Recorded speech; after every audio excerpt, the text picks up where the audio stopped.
apresenta Globo Ciência. Você já leu ou ouviu falar em Casagrande Senzala? Não. Sim. Casagrande Senzala já, inclusive já li, já. Alguns anos atrás, já li e gostei muito. Você aí em casa pode até não ter lido, mas com certeza já ouviu falar em Casagrande Senzala. Trata-se de um dos mais importantes livros da nossa cultura. Lançado em 1933, tornou-se um clássico do pensamento social brasileiro. Casagrande Senzala foi seguido de Sobrados e Mucambos e Ordem e Progresso. Os três, segundo Gilberto Freire, formavam uma introdução à história da sociedade patriarcal no Brasil. Você aí em casa deve estar se perguntando o que isso tem a ver com você. Então fique ligado, porque daqui a pouco você vai conhecer no Globo Ciência a vida e obra de um dos mais importantes nomes das ciências sociais, Gilberto Freire.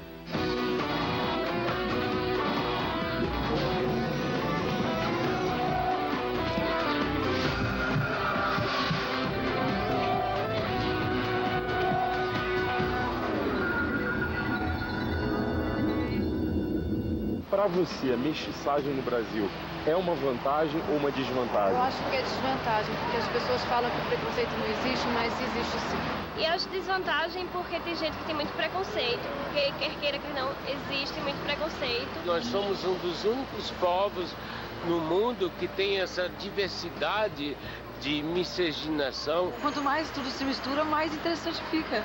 Brasil, pra mim, só é Brasil por causa da mestiçagem. Eu acho que é aí que o Brasil fica interessante, né? Essa mistura de culturas, de etnias, forma um povo diferente. Nem sempre foi assim. Fazer parte de um povo formado pela mistura de três etnias, o indígena, o branco e o escravo negro, já foi visto como desvantagem. Quem mudou essa visão foi o nosso personagem de hoje, Gilberto Freire. Ele nasceu aqui no Recife, em 1900, e morou nessa casa aqui por mais de 40 anos. Hoje, aqui funciona a Fundação Gilberto Freire. Tá curioso, não é? Eu também tô, então vem cá.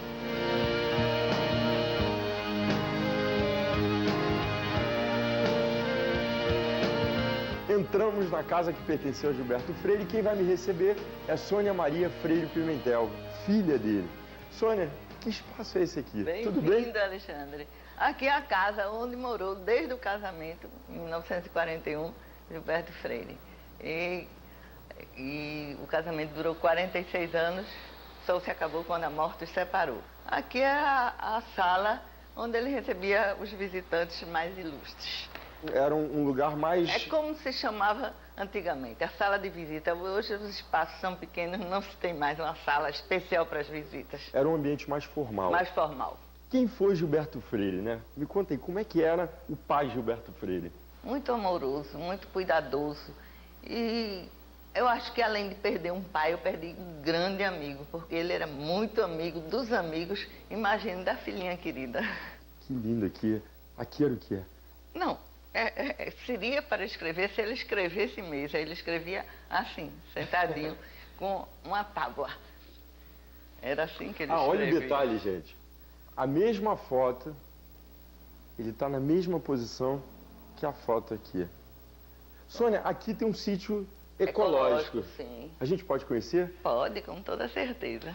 Ele curtia muito esse sítio? Sim, ele andava aqui com um cajadozinho de cipó-pau. É uma madeira que vira como se fosse uma bengala. Mas ele andava, né, rodando assim, porque ele dizia que era porque achasse alguma cobra, ele tinha como matar. Ele saiu daqui do Brasil e foi estudar numa universidade americana. Que curso que ele fez? Bom, primeiro ele saiu daqui do Brasil para fazer um curso para pastor batista. Pastor? Ele queria ser missionário na região amazônica. Mas ele lá ficou muito horrorizado da maneira como aqueles religiosos tratavam os negros americanos. Aí disse, isso não é coisa de cristão. Desistiu. E aí foi fazer ciências políticas. Qual foi a grande contribuição que seu pai deixou para a cultura do nosso país? Ele ensinou ao brasileiro a ter orgulho de si próprio. Eu acho que a autoestima do brasileiro foi a principal coisa que ele levantou. Obrigado pela entrevista, valeu pelo encontro. Passei maravilhoso aqui nesse sítio. Obrigado. Coisa boa.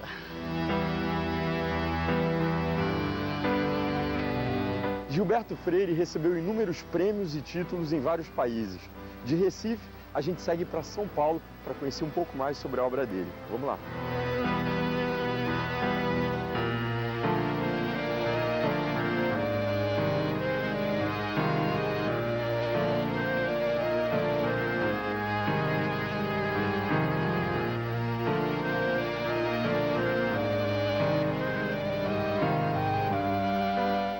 Vou começar com Gustavo Henrique Tuna. Ele é mestre em História Cultural pela Unicamp e doutorando em História Social pela Universidade de São Paulo, a USP. Qual a importância de Gilberto Freire para a cultura brasileira?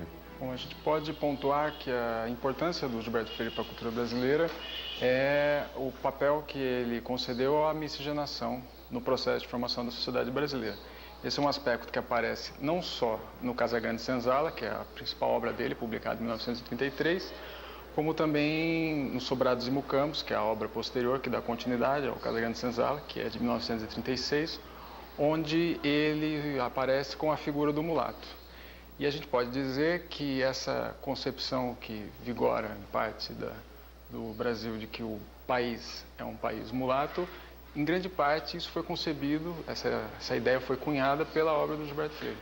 Casagrande Senzala foi considerada por muitos uma obra pornográfica. Por quê? Existem trechos do Casagrande Senzala, vários trechos, onde ele fala do grau de oferecimento que as índias tinham em relação ao português que chegava. Ele fala que os padres e os portugueses que aqui chegaram atolavam o pé em carne nua. Ele tem várias passagens onde esse erotismo está muito presente, né? E então, as negras? Qual era o comentário que ele fazia? O comentário que ele fazia em relação às negras é em relação às proporções dos corpos, em relação aos seios, às nádegas. Ele descrevia com muitos detalhes, no Casagrande Senzala e em outras obras, esses aspectos. Então isso fez com que, por exemplo, na época do Casagrande Senzala, contam que vários exemplares da obra dele foram queimados em praça pública.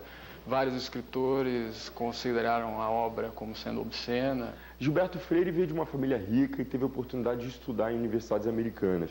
Até que ponto a posição privilegiada dele influiu nas teorias que ele criou? Eu acredito que o saudosismo em relação ao passado social, em relação ao passado escravocrata, colonial, esse saudosismo que a gente vê na obra dele, ele está relacionado um pouco à história de vida dele, e está relacionado com a própria época em que o livro, no caso o Casagrande Senzala, é publicado, onde essas oligarquias agrárias elas estavam em decadência, em virtude do momento político dos anos 30. Então a obra dele acaba, digamos assim, funcionando como uma espécie de reabilitação dessa ordem agrária. Ele deixou seguidores? Eu não sei se a gente pode falar que ele deixou seguidores, assim. Eu acho que ele talvez não tenha deixado uma escola fechada, ele não fez um pequeno clube, assim. Mas a gente pode dizer que ele deixou alguns legados, assim. Acho que um dos legados mais importantes, além da visão positiva da miscigenação, a gente pode dizer que é a ênfase na história do cotidiano, né? Acho que um dos trunfos dele foi ter atentado para o estudo da história miúda, o estudo da cultura material. Então ele investiu muito no estudo da culinária, da moda, né? Gustavo, muito obrigado pela entrevista, valeu pelo encontro. Obrigado. Pelas mãos de Gilberto Freire, o Brasil criou uma nova imagem de si próprio. Em vez de indolente, preguiçoso e degenerado, o povo brasileiro passou a se ver como resultado de uma fusão harmoniosa entre raças e culturas, uma democracia racial que o tornava um tipo superior. Depois do intervalo, você vai conhecer a polêmica provocada pelas teorias de Gilberto Freire e vai entender como as ciências sociais estão presentes no seu dia a dia. Não perca, não sai daí não, porque a gente volta já já. Revolucionário e progressista nos anos 30 e 40, conservador e reacionário a partir dos anos 60. Gilberto Freire, o nosso personagem do Globo Ciência de hoje, sempre foi uma figura polêmica. Nos anos 30, foi chamado pelos usineiros nordestinos de soviético, comunista. Em 64, foi chamado pelos intelectuais de um ideólogo informal da ditadura. A verdade, segundo a família, é que ele apoiou o golpe de Estado, mas fez restrições à tortura. E tempos depois, passou a atacar os militares que estavam no poder. Só que a polêmica em torno da obra dele continua até hoje. E a gente vai saber por quê aqui no Museu Nacional, na Quinta da Boa Vista. Estamos no Rio de Janeiro. Vem cá. Quem vai nos receber é o antropólogo Gilberto Velho. Ele é professor titular e decano do Departamento de Antropologia do Museu Nacional da Universidade Federal do Rio de Janeiro, doutor em Ciências Humanas e membro da Academia Brasileira de Ciências. Afinal de contas, professor, qual o ponto mais polêmico da obra de Gilberto Freire? Foram várias, na realidade. Uma polêmica fundamental foi a descrição e análise que ele faz da família patriarcal. E como é que ele descreve esse patriarcalismo? Como é que o patriarcalismo aparece na obra dele? Ele mostra como uma organização de família e parentesco complexa, com relações de poder, em que a figura do patriarca é uma figura chave, que exerce dominação, que exerce poder sobre as mulheres, as crianças e os escravos, principalmente. Obviamente, existe a partir daí uma outra questão fundamental com que ele lida, que é a questão da escravidão e das relações raciais. Mas há uma série de outros pontos. A questão da sexualidade é fundamental na obra de Gilberto Freire. Isso provocou muitas reações, inclusive da igreja, contra ele.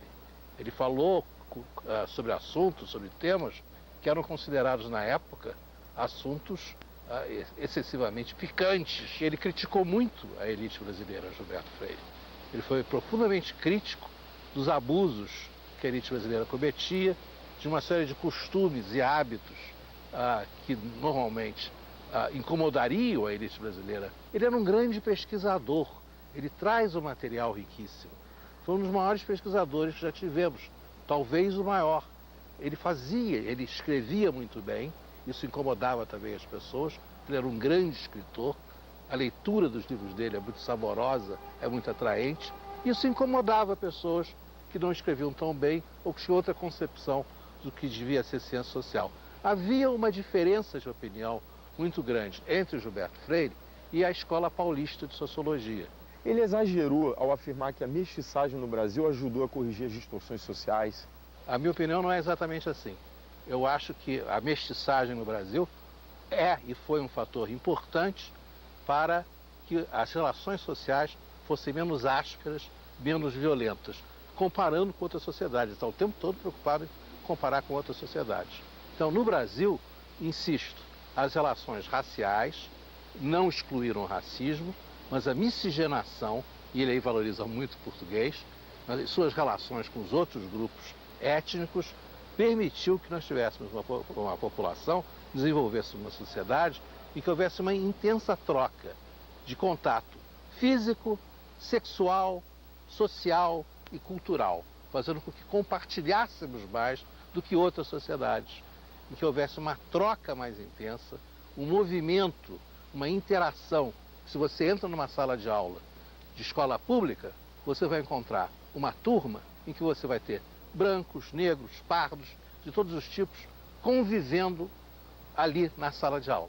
Gilberto, muito obrigado pelo encontro. Obrigado a você. Valeu pela entrevista.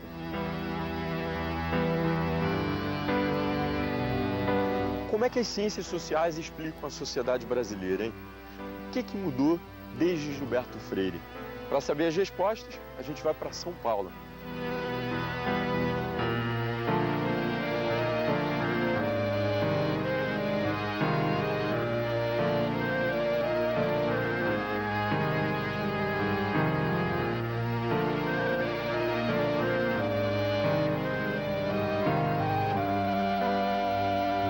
Quem vai nos receber é a professora Lília Moritz Schwartz, da Universidade de São Paulo, historiadora e mestre e doutora em antropologia social. De que forma que a antropologia e a sociologia estão presentes na obra de Gilberto Freire? Bom, Gilberto Freire cunhou um termo para o seu método, para a sua maneira de trabalhar, que ele chamou de sociologia genética. Nessa sociologia genética, ele misturava em dosagens bastante equilibradas história, sociologia e antropologia. Portanto, ele tinha um acento, como é que ele usava a história? Como um alicerce para a sua interpretação. E a antropologia, de maneira a entender as invariantes, quer dizer, o que é que se repetia na história do Brasil. Numa época em que só se pensava e se perguntava sobre a mudança, Gilberto Freire perguntou sobre o quê? Sobre a reiteração, sobre a repetição. E a sociologia? A sociologia aparecia nesse amplo sistema que ele montava como um modelo para pensar o Brasil, que era o familismo, né, que era o modelo da Casa Grande Senzala e que ele analisava de maneira sociológica. Gilberto Freire explora, por conta do contato que ele teve com o culturalismo norte-americano, de Franz Boas, ele vai explorar um domínio totalmente novo para o Brasil, que era o da cultura material. Então ele vai explorar vestuário, objetos de vestuário, você pode, vestidos, leques, sapatos, o que se imaginar. Ele vai explorar arquitetura, vai explorar o mobiliário, vai utilizar álbuns de família, vai utilizar toda a sorte de diários, toda a sorte de elementos da privacidade, porque como o ângulo novo era tomar a intimidade, tomar a vida sexual do brasileiro, ele tinha que encontrar fontes novas. De Gilberto Freire para cá, o que mudou em relação à análise da sociedade brasileira? Foi que uma interpretação mais ligada à Escola de Sociologia Paulista, no final dos anos 50, anos 60 e 70, trabalhando com os dados do censo, mostrou como existiam dados evidentes de exclusão social. Existia, na verdade, um preconceito de ter preconceito no Brasil. Ou seja, um preconceito silencioso, assistemático e que era caudatário da escravidão.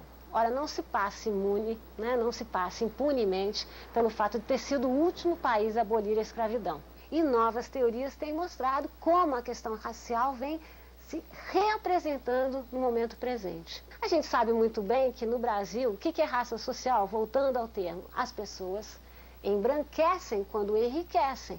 Eu entrevistei uma pessoa no interior de Minas Gerais, essa pessoa negra, ficou mais velha, entrou no Rotary Club local, fumava cachimbo, a carapinha ficou mais branca e ele me respondeu: professora, quando eu era negro a minha situação era muito difícil. Mas você acha que o fato de um negro frequentar um clube sofisticado ou fumar cachimbo é uma forma simbólica de embranquecimento? Eu não acho, Alexandre.